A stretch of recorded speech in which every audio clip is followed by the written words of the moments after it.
सही से बना। और बना कर। अरे बुधन के नई बहू को देख के आलिए है, बड़ी अच्छी बड़ी खूबसूरत है, मगर लोले बहुत निकला है। उतना बड़ा कहता रहे है कि ऐसी बहू लाएंगे वैसी बहू लाएंगे। एगो बड़की पुतों का नाके थपचा है और लो निकली है। और सब सुनाइए, घर का क्या हाल है? घर का हाल का सुनैया बहुआ, हमरे घर के जो बगल में सदुरिया है, जब से आगे घर में बहू वाला है और सब पुतों को चन्नी में पानी पिलाए है।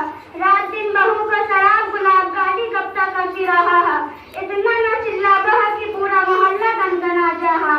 मोहल्ले का छोड़िए, अपने घर का हाल खबर सुनाइए। अपने घर का हाल सुनैया, साल भर से तो हमरा जीना मुश्किल है। जब लटन बउआ का ब्याह करते ही 2 लुकमा खाना रहे, 2 घोट पानी रहे। ई लडनवा की जोरू इतनी बड़ी नटिया की 24 घंटा लड़ाई करती रहा है, एक लफ्ज ना बोले रहा। हमरे बउआ का भी मौत घुमा दिए है।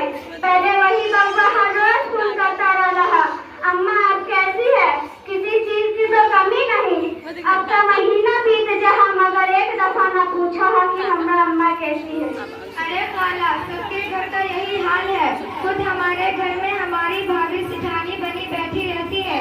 अगर कभी हफ्ता 10 दिन के लिए मायके आती हूँ तो वह कभी कहती है शहीला झाड़ू लगा दीजिए, तो कभी कहती है हमारे सिर में दर्द है खाना पका दीजिए, बुआ रो रहा है उसको पेशाब करा दीजिए।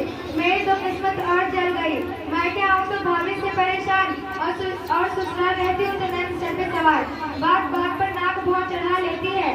कभी ससुर को चुगली लगाती है तो कभी अपने भाई को उकसाती है। अगर कभी गलती से डिबिया टेबल पर रख दिया तो चिल्लाने लगती है कि डिबिया को कोठे के यहाँ पे क्यों नहीं रखा कि टेबल पर रख दिया। शहीला अब्बा, आप लोगों की बात सुनकर तो मुझे बहुत ताज्जुब हो रहा है कि आप लोग बड़े होकर समझदार होकर ऐसी बातें करने लगी जो सही नहीं। अरे इसमें ताज्जुब की क्या बात है, हम तो अपना दुखड़ा एक दूसरे को सुना रहे हैं। ये कोई दुखड़ा नहीं है, आप लोग तो एक दूसरे की गिबत और चुगली कर रही हैं। आपको मालूम होना चाहिए कि हमारी शरीयत में चुगली खाना और किसी की गिबत करना नाजायज गुनाह बड़ा गुनाह है। हदीस शरीफ में है कि लायत खुली जन्नत का गद्दार।